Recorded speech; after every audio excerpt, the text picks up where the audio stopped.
She poured hot palm oil on my hand and told the whole village I was a witch. And by nightfall, they wanted to burn me alive. But what my mother-in-law didn't know was that I had a secret of my own, one that would destroy her the moment I revealed it. Stay with me till the end, because this story has a twist you will not see coming. And if you love stories like this, hit that subscribe button now, because trust me, you don't want to miss what happens next. My name is Chiamaka. I was 23 years old when I married into the Obi family in a small village called Umuoke, tucked between rivers and red earth, where everybody knew everybody's business before it even happened. I married Nnamdi, a quiet, hard-working man who loved me the way the moon loves the night, steady, constant, never leaving. But the moment I stepped into that house as a bride, I knew his mother, Nneka, did not want me there. She never smiled at me, not once. Even on my wedding day, while everyone danced and sang, she sat like a stone, watching me with eyes that held something I couldn't name. I thought it was normal mother-in-law behavior. I thought, give it time, she will come around. I was wrong. She was not just cold, she was calculating, and I didn't understand why until it was almost too late. For the first few months, I tried everything. I woke up before the cock crew to sweep her compound. I cooked her favorite soup, ofe onugu, exactly the way Nnamdi said she liked it. I greeted her with both knees bent, the way a proper Igbo wife should greet her husband's mother. But nothing I did was ever enough. If the soup was salty, she said I wanted to poison her. If the soup lacked salt, she said I was too lazy to even season food properly. There was no version of me that pleased her. And slowly, I began to feel like a stranger in my own marriage. Nnamdi noticed. He would hold my hand at night and whisper, "Give her time, my love. She lost my father early. She is used to being the only woman in this house." I believed him. I wanted to believe him because the alternative, that his mother hated me for no reason at all, was too heavy to carry. But here is where the story takes its first turn, the one you didn't expect. 3 months into my marriage, strange things began happening in the village. Goats started dying suddenly, foaming at the mouth. Crops that were green and healthy the night before would wilt and blacken by morning. 2 children fell mysteriously ill, and no herbalist could explain their fever. The village of Umuoke was afraid, and fear, my friends, fear is a hungry animal. It always looks for something to eat. And in villages like mine, fear often eats the innocent first. It started as whispers, small ones. Have you noticed she came to this village only 3 months ago, and since then everything has changed? Then the whispers grew teeth. She looks at people strangely. She doesn't laugh like normal people. Have you seen how quiet she is? Too quiet. I didn't know these whispers were happening. I was busy being a good wife, unaware that a storm was gathering above my head, and that the person feeding that storm, the person putting wood under the fire, was sleeping under the same roof as me. It was Nneka. She started it quietly, planting one sentence here, one suggestion there. She would visit her friend Ugoma, the biggest gossip in Umuoke, and say things like, "You know, since Chiamaka came, my goats have not been well." Just that, nothing more. She never accused me directly. She was smarter than that. She let the village do the accusing for her while she pretended to defend me in public. No, don't say that about my daughter-in-law," she would say loud enough for people to hear, while smiling in a way that told them the opposite. If you're wondering why a mother would do this to her own son's wife, hold that question, because the answer is coming, and it is not what you think. Before we go further, if you're enjoying the tension building already, please tap that subscribe button, because I promise you, the twist ahead will shock you more than anything you've heard so far. The turning point came on the day Nneka's youngest goat, the fattest one, the one she loved like a child, was found dead in the goat pen just behind my hut. Not near the well, not near the farm, not near anyone else's compound, right there behind mine, where the pen had stood since before I ever arrived. That evening, Ineka gathered the whole compound. She cried. Actual tears, loud wailing that brought neighbors running. And in front of everyone, she pointed her finger at me and screamed the words that would change my life forever. Chiamaka is a witch. She has been killing our animals. She wants to kill my son next. I stood there frozen. My mouth opened, but no sound came out. How do you defend yourself against an accusation like that? How do you prove you are not something invisible, something spiritual, something no one can see? I looked at Nnamdi, hoping he would speak, hoping he would defend me. But even he, my husband, my supposed protector, stood silent, torn between the woman who raised him and the woman he married. That silence from him hurt more than her mother's accusation, because silence in moments like that feels like betrayal. By the next morning, the whole village knew. Children stopped playing near my hut. Women who used to greet me warmly now crossed to the other side of the path when they saw me. Even the man who sold me pepper in the market refused to sell to me, saying his wife warned him that witches curse whoever touches their money. I was drowning, and nobody threw me a rope. But here is where the story shifts, because Nneka was not done. She had a plan, a cruel one designed to finish me completely. She convinced the village elders to summon the local dibia, a powerful herbalist called Okonku, to perform what they called the oil test, where hot palm oil is poured on the accused person. If the skin blisters badly, the elders would call it a mark of guilt. If somehow the burn seemed lighter, they would call it innocence. It was never a fair test. It was fire and fear dressed up as tradition. And by the time I stood before that crowd, the whole village had already decided what they wanted the oil to say. They dragged me to the village square. I remember the sun that day, how it burned my skin even before the oil touched me. I remember the faces, hundreds of them, watching, whispering, some crying for me, most simply curious to see a woman burn.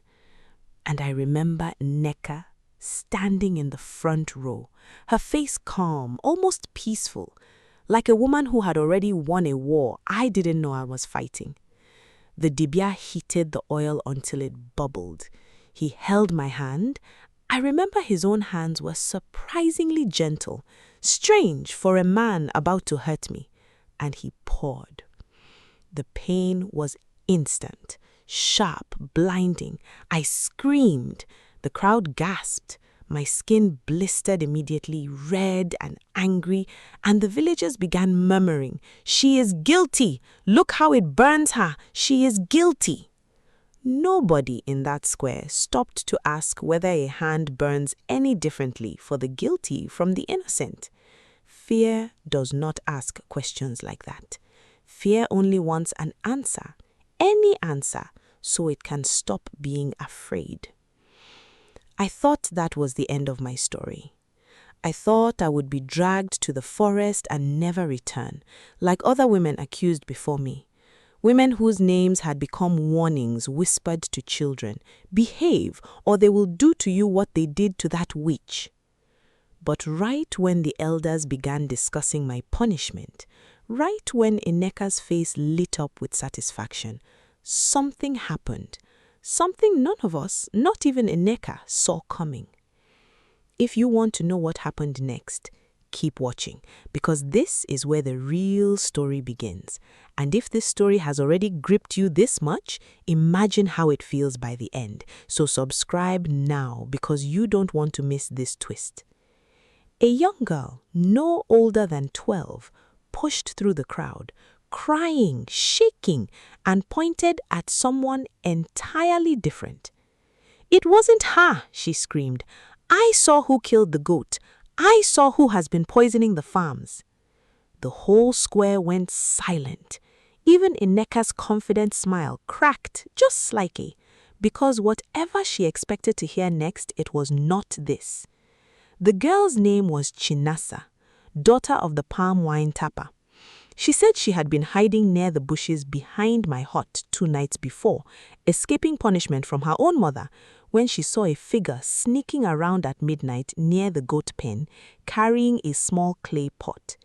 She said the figure poured something onto the ground close to where the goat slept, then disappeared into the dark. "Who was it?" the elders demanded. "Speak, child, who did you see?"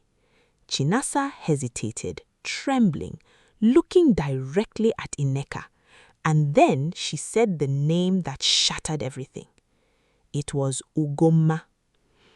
Ugoma, Ineka's closest friend, the same woman Ineka had been whispering to for months, feeding her suspicions, planting seeds of accusation against me. The betrayal ran deeper than any of us imagined, because it turned out Ugoma had her own hidden motive, one connected not to me, but to Ineka herself. You see, years before I ever arrived in Umuoke, Ugoma had been in love with Ineka's late husband, Namdi's father.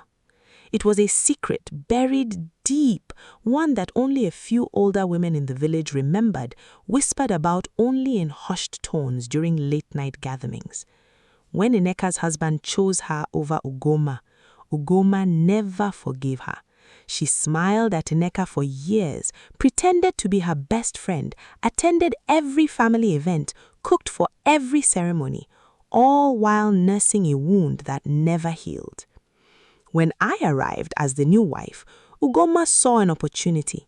If she could create chaos in Ineka's household, turn her son's marriage into a scandal, make her look like a woman who couldn't even manage her own home, it would be the perfect, quiet revenge.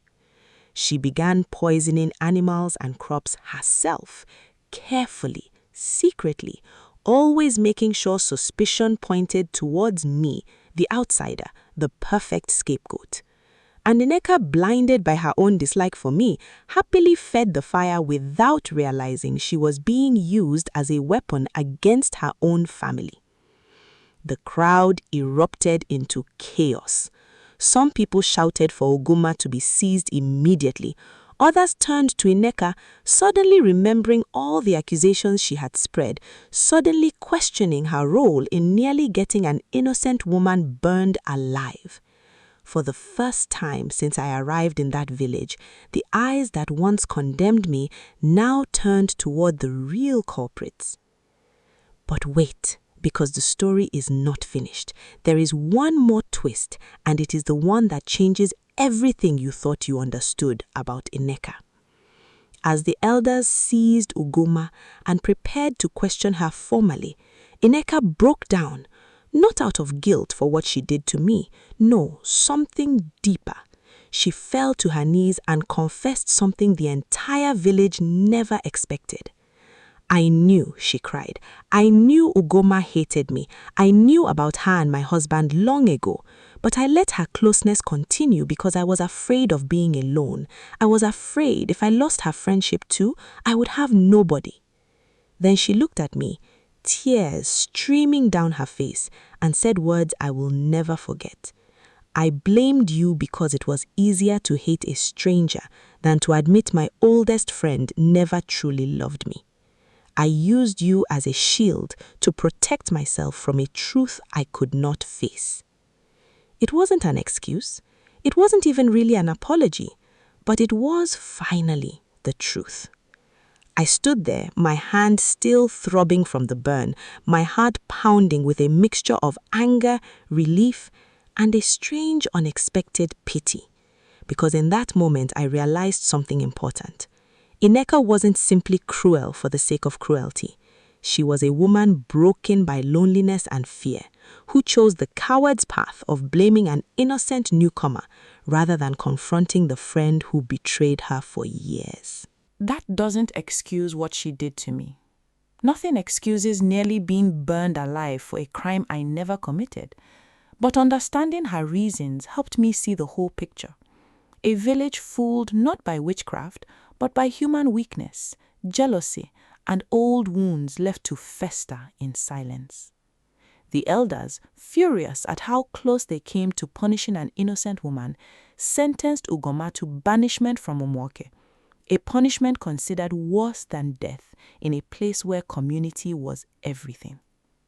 She left the village 3 days later, carrying only a small bag and years of buried bitterness, never to be seen in Umuoke again. As for Nneka, the village did not banish her, But her reputation never fully recovered. People still greeted her, still respected her age, but there was now a distance, a quiet judgment in their eyes whenever she passed. She had allowed fear and jealousy to almost cost an innocent woman her life, and no apology could fully erase that memory from the village's collective heart. Now, you might expect that Nnamdi and I simply moved on happily after that, as if nothing happened. But real life, even in a story like this, isn't that simple. Because my husband's silence during my accusation left a wound between us that took a long time to heal. I remember confronting him weeks later, my voice trembling, asking him why he didn't defend me when his own mother called me a witch in front of the entire village. He couldn't answer immediately.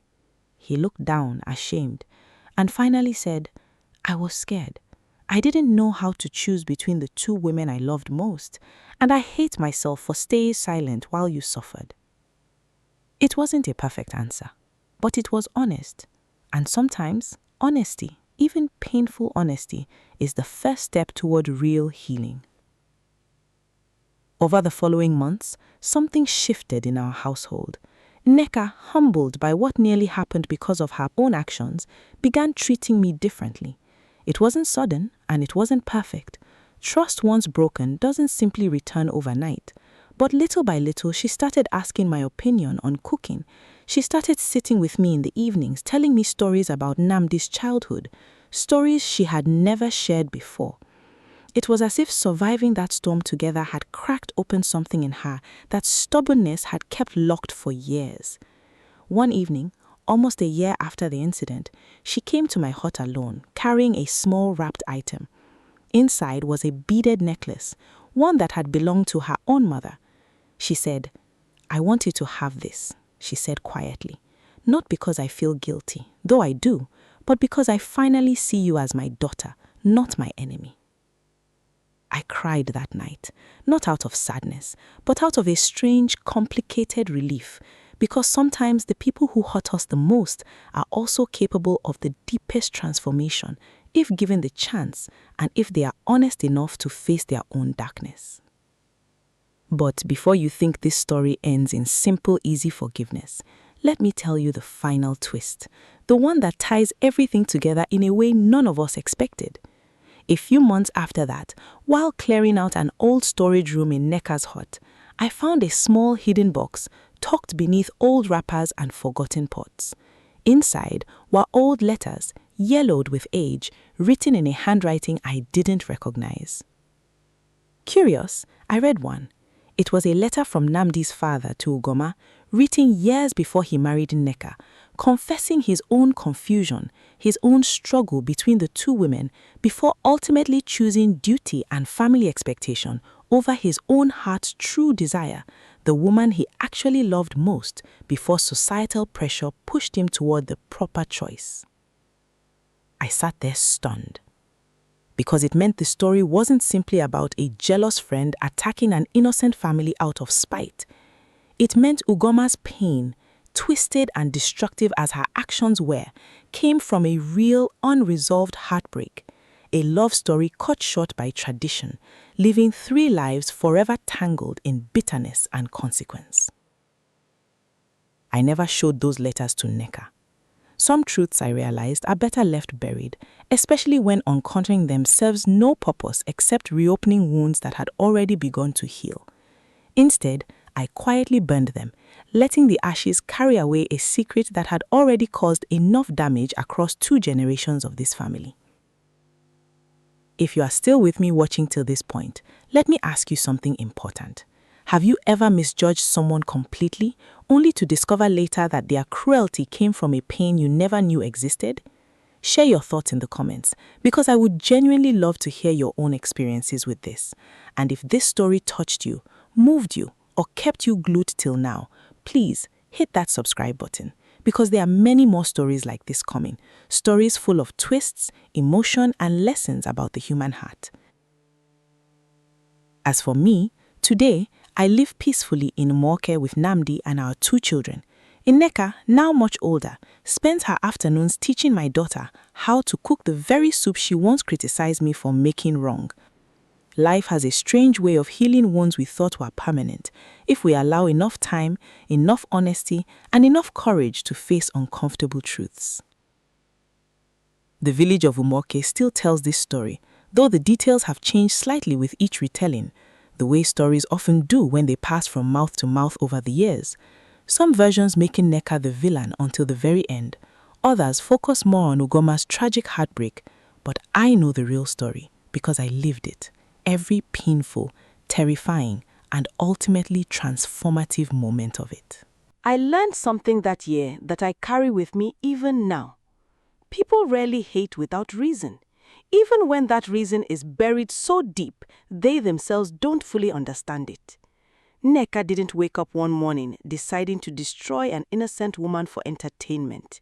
She was a frightened, lonely woman who chose the wrong target for pain that had nothing to do with me at all. And Ugoma wasn't simply an evil woman scheming for no reason. She was someone who carried decades of heartbreak, twisted slowly into something dangerous by years of silent suffering. None of this excuses what almost happened to me. I still carry a small scar on my hand from that boiling oil, a permanent reminder of how quickly fear can turn a community against an innocent person. But that scar also reminds me of survival, of truth eventually surfacing no matter how deeply it's buried, and of the surprising, complicated ways families can heal even after nearly being destroyed by secrets, jealousy, and misplaced blame. If there's one thing I want you to take from this story, it's this. Never let fear make your decisions for you, and never assume you fully understand someone's actions until you know their full story. The village of Umuoke almost burned an innocent woman alive because fear spoke louder than truth. Don't let that happen in your own life, whether it's judging a stranger, a co-worker, a neighbor, or even a family member. Sometimes, the person you're quick to condemn is carrying a truth you haven't discovered yet. And sometimes, the person spreading the loudest accusations is running from a truth about themselves they are too afraid to face. Thank you for staying with me until the very end of this story. If it moved you, if it kept you guessing, if those twists caught you off guard the way they caught our entire village off guard back then, please subscribe, share this with someone who loves powerful, emotional stories, and drop a comment telling me which twist shocked you the most. Was it Ugoma's secret love story, Nneka's confession, or the letters I found and chose to burn? Because trust me, this is only one story from Umuoke. There are many more waiting to be told, many more secrets buried in the red earth of that village, waiting for their moment to finally come into the light. Until next time, stay curious, stay kind, and never let fear write the story of someone else's life. I'll see you in the next one.